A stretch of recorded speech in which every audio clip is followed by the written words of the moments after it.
I'm not good at video interviews. Well, you're doing one anyway. I know. It's like my inner smart ass doesn't have time to like coalesce. Well, how'd you lose your virginity? I lost my virginity. I had a urinary tract infection. Have I told you this story before? No. Oh my God. I had a urinary tract infection. And it was with this girl, Mandy, who was dating this guy named Odie Joe. And he's a great guy. He could shoot basketball like motherfucker. And I had a urinary tract infection. You take this medicine for the urinary tract infection, and dudes don't typically get urinary tract infections. It was like some weird bacterial thing. And so it makes everything orange. It makes your urine orange. And so we were hanging out in the woods playing Spotlight. She was probably 13. I was probably 14. And she had big old glasses too. When would that have been? 91-ish, 92-ish, something. Big old glasses. Kind of a big girl, right? And I remember we were playing Spotlight, and I knew she liked me. Like, I knew she really liked me. It was one of those things where she would just get quiet around me sometimes. And she was like on her back, and we were leaning up against this tree, and I reached over. But I wasn't even looking at her, though. I reached over, and I put my hand on her breast. It's like a scene from The Graduate where Dustin Hoffman comes in. He doesn't know what to do, so he just puts his hand on Anne Bancroft's tit. It was like that. And then I started doing, like, I guess what you thought, like, you know, you watch a couple pornos or whatever. And I remember I pulled up her shirt, still not looking at her face. And I pulled up her shirt and brought down her bra. And I was surprised. This is what girls probably don't understand. Like breast skin, that's some soft skin. And when you have dude skin, it's like holy shit.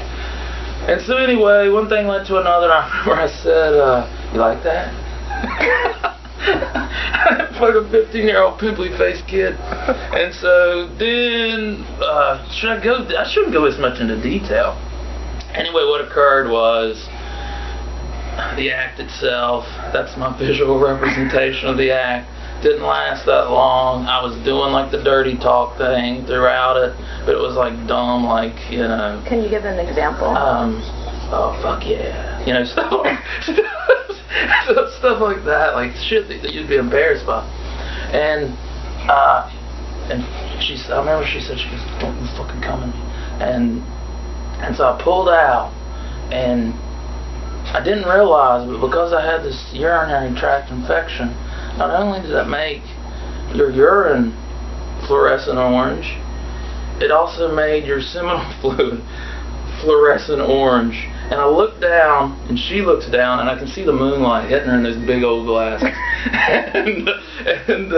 and she looks down, and she just goes, "Ah!" Because she knew it was not right. And she told her brother, who was this big redneck dude, and he was going to kick my ass. And I was like having to explain. He's putting me up against this truck, and I was having to, that movie in the background. I was having to explain to the redneck dude that, like, I have a urinary tract infection, and I have to take this medicine that makes your urine orange, and then finally he let me go. Well, that's lovely. And I never talked to her again. So it was not a romantic experience? No, it was traumatic. Well, I think that's Shit. good. I think most people should be traumatized with the loss of their virginity. Really? Yeah. I mean, that was like the loss of my virginity. Like, I don't know. Those are the questions I always have problems with. How do you feel about the Paris Review? The Paris Review? Well, you know what? I'll give you my fucking writerly apprenticeship story. This is me. Look at me, Julie. This is me putting my thumbs in my writerly suspenders. When I was 11, yeah, like that's when I started writing. Like I remember I wrote these poems like on mortality, and they rhymed, and they had all these like intricate like little rhymes leading them. And I sent them off to the Paris Review, but I didn't have a typewriter or anything, so I just wrote it down on notebook paper. Stamped fucking stamp on that and sent it off. New York City. And I'm sweating through this damn interview. I'm gonna look like a drunk. But anyway, I got a letter back on the same day that I won the Golden Pen contest in the Beckley Register Herald. What's the Golden Pin? The Golden Pin Contest was a monthly contest that the Register Herald had for like 3 months. And you would win $50, a $50 check, and you would win a golden pin from Lily's Jewelers. And they would engrave your name with the onto the pin. And I'm not pronouncing pin right. I get those all fucked up. You said unta too. Did I say unta? unta. But I got a phone call, came home, and my dad was like excited. He's like, "Hey there!" I can't even remember. I had a pen name. Oh, Pierre Toutant Beauregard. A pen name, because I thought that sounded writerly. You know, when you're an 11-year-old boy, you don't know any better. And he said, "Hey there, Pierre Toutant Beauregard," and I was like, "Oh fuck!" And he's like, "You won the Golden Pin Contest," and I was like, "Oh shit." But he thought it was a great thing. But he made me. This is a traumatic story. We fucking butted heads over this. He went and bought me a shirt to wear in the picture, because they wanted to take my picture, and I knew if I was going to be in the paper, like I was going to get my ass kicked, because everybody at the time read the Register Herald. And he went and bought me a shirt on his day off, like a dude that doesn't do shit like that, right? But it was one of those, like, it was the age of like Garth Brooks and like those dumb like shirts where it has stripes all over them and everything. Were there bolo ties involved? I didn't have a tie. I looked ridiculous. I was like sickly looking. That was when I was like starting to go bleh all the time. And so they put in the paper, and this girl who I liked, what was her damn name? Shit. I can't even remember the girl's name. Lavinia. That was her name. Lavinia. And she used to pinch my butt when I'd get on the bus, but like I would be like, ah. And she said, "I heard you won that award." And I said, "What are you talking about?" "I don't know what you're talking about." And she goes, "You won that award." And I was like, "Huh?" And she said, "What was it for? Like penmanship?" And I went, "Yeah." Because you're good at writing W's. Yeah, exactly. I'm going to do that tonight, that little section. You know what kind of pisses me off, though? I always hate when people bitch about it. They go, it's like, shut up, that's what you got into this for. I could use a little bit of encouragement like 7, 8 years ago. You know, a little bit of encouragement. Like being all fucking alone. I'm not talking about being in a fucking classroom with a bunch of fucking, you know, douchebags. Is that a misogynist? That is. I shouldn't have said that. I'll be attacked for my patriarchal language. But I could have used a little bit of. I've been looked at like a crazy person my whole damn life. I felt like a damn crazy person my whole life. I've never been able to talk to. Maybe I can't look in the camera and say this. I've never been able to talk to anybody. Look straight in the camera and say it. I'm gonna start laughing then. I've never been able to talk about. I'm gonna have to look at you. I've never been able to talk to anybody about that stuff. No one. About what stuff? Writing. Books. Oh, you mean right? before? Oh, yeah. Even when you're a fucking grown-ass man. I mean, I went to college and law school, and I was around intelligent people, but nobody gives a shit about that stuff, right? And you realize they don't give a shit about it. It's like your uncle talking about, "Have you read David Balducci? I think you'd like those books." It's like detective novels or something. I like detective novels, but it's like shut the hell up. So I guess that it's nice, but at the same time it's I like the Paris Review interviews. Everybody likes those. Like I'm glad they put that database up there. Because most writers like that shit that everybody just lies about anyway, if you know their writing methods. Or I write each morning between the hours of 8:35 and 9:17. I find those my most productive. You're talking about yourself personally, right? I don't even write anymore. I probably haven't written in like a year. I tried to write a thing for The Believer about little Jimmy Dickens. I was like, if you don't understand little Jimmy Dickens, man, how the hell am I going to be able to tell you about it? Maybe we should do the panties thing. Shut Don't ruin the surprises. Okay. What's next for you artistically? What's next for me artistically? Scott McClanahan. Oh, I think I'm kind of done being an artist. I want to try to bankrupt myself this year, and then I just like to I don't know, go off and start my comedy. I want to get into comedy. I really do. What kind of comedy? Well, we were going through some like possible acts last night. What were those? The Forgetful Comic?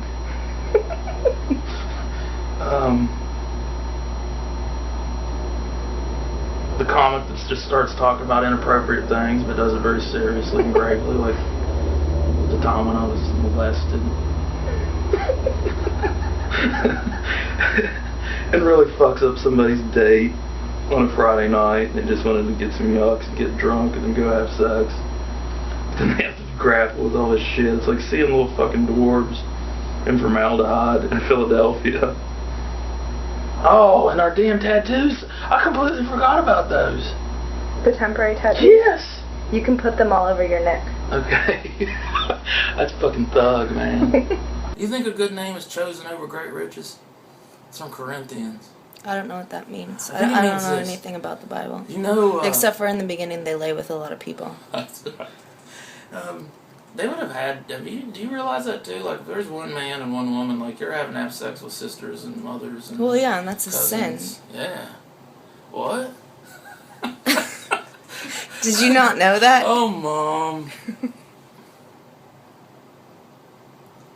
What the hell is it even going to say? Oh, I think it means this. There was a stock car driver named Ricky Rudd.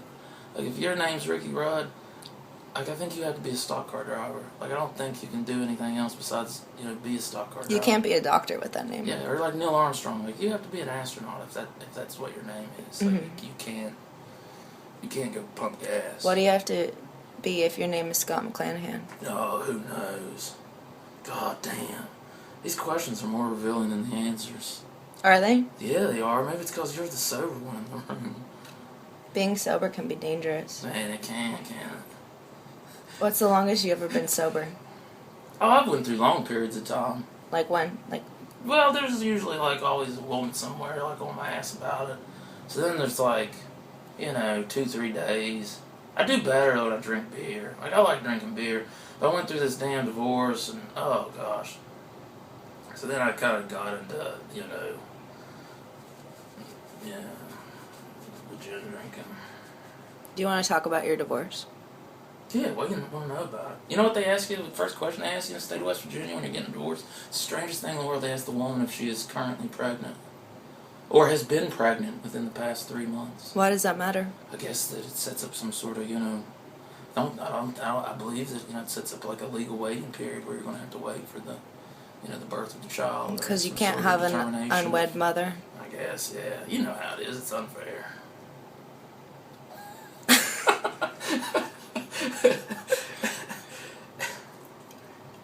What else do you want to know about the divorce? What's strange is when they say the names of your children. The divorced people? Yeah, the judge says the names of your children because they're going through all of the history, and then the custody issues. And he asked me, he said, Are you happy with the way everything was divided? Do you want anything back? And I said, can you bring her back? And he goes, oh. He goes, no, sir, I can't. I said, what the hell are you good for then? Boom, done. Did she ask for the divorce because you were smoking crack with young people in hotel rooms? I don't know. I think that was the thought. Yeah, I think that was the thought. Like, it used to be, back in the day, you could smoke crack back in the 19th century, right? The 19th century? Yeah, I don't think they had crack cocaine I'm in being ironic. Okay. You could smoke crack in the 19th century with some kids in a hotel room, right? And people would get pissed off. But no, the divorce was going on before that. So it wasn't the crack in the hotel room? No. Do you smoke crack? Mm-mm. Have you ever smoked crack? No.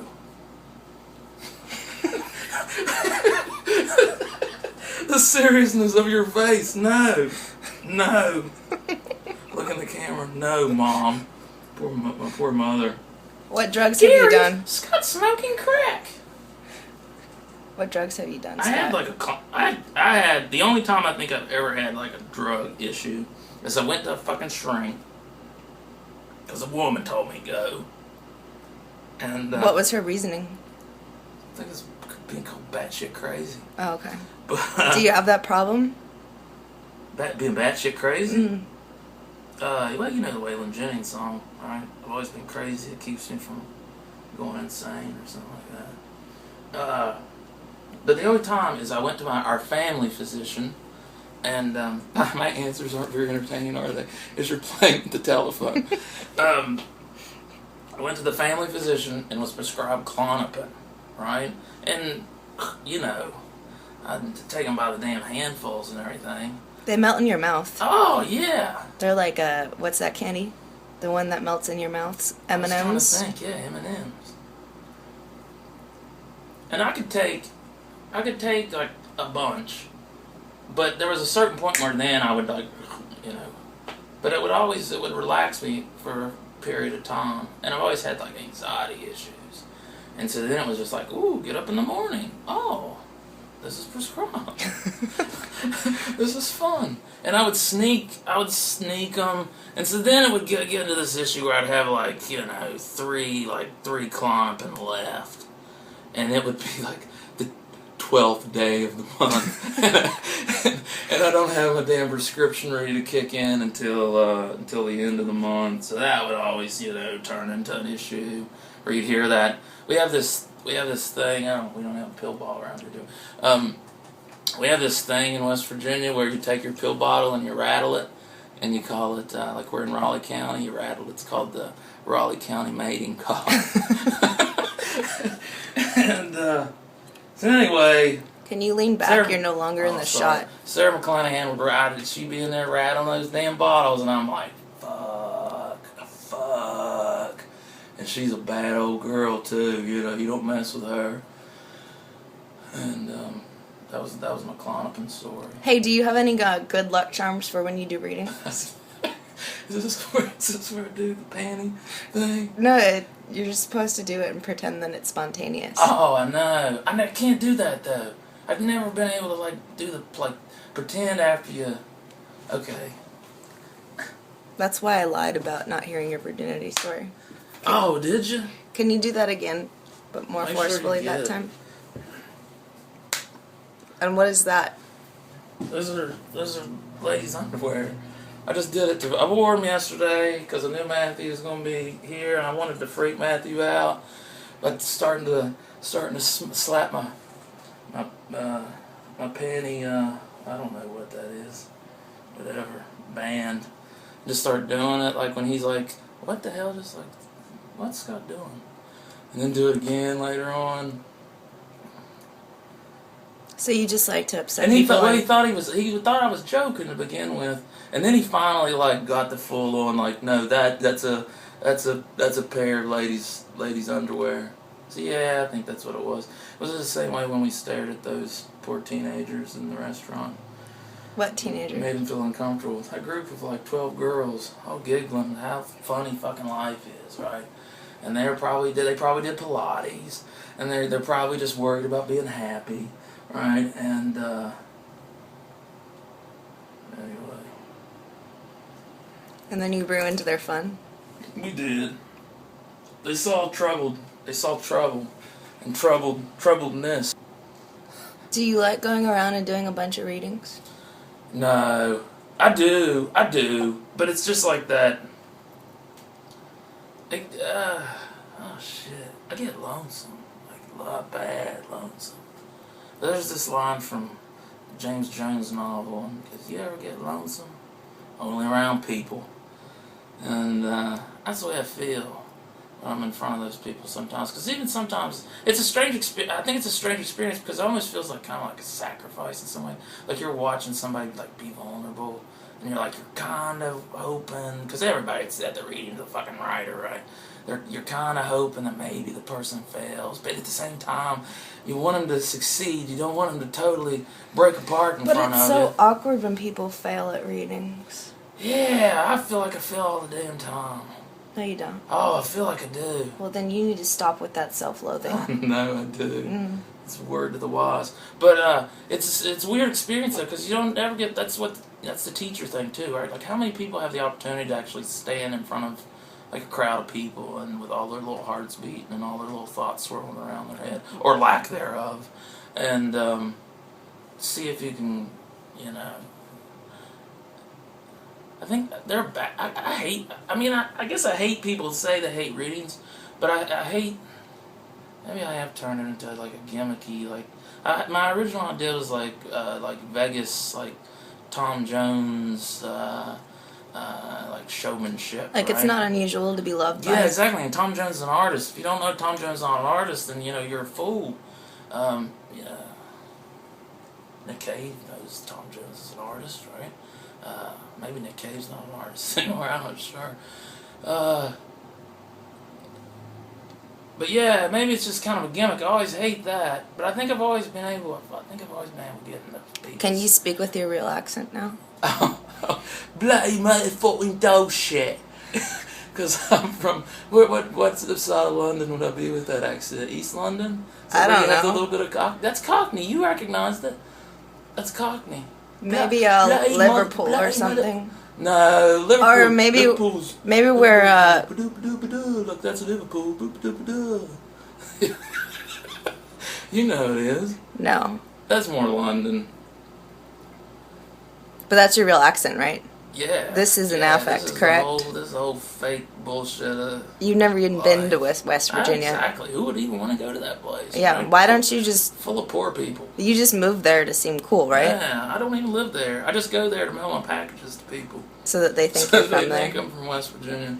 And if you're doing Amazon shit or sending something like that, right, all you have to do is like type in a fake address and, you know, it'll look like you're from there, so... So what did your family really do if they weren't coal miners and moonshiners? My dad was an accountant and my mother was a dentist. Yeah. Yeah. And you take Xanax, right? Mm-hmm. And you think it's funny, right? Exactly. Laugh out loud. And what else? They were great folks. They were great folks. Great ass folks. Do you have anything else you need to talk about, Scott? No. I do. I could go on for hours. This is like a therapy session. Mm-hmm. It is. Do you have self-awareness? I'm sorry.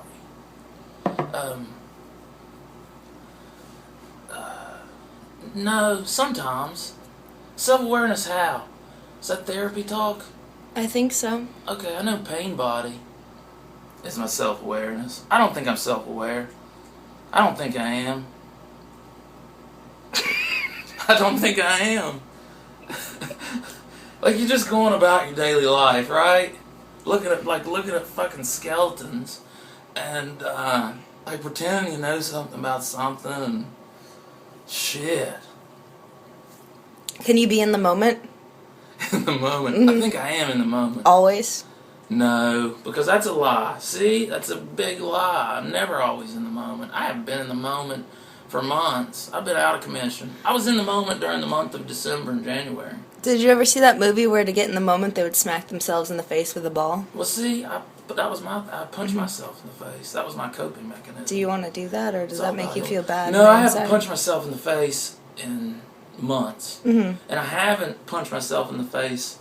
Usually it involved a relationship. So you would be unhappy in the relationship, so you'd punch yourself in the face? Well, it would be like the weirdest thing, too, because it would almost be as if, you know, you had to...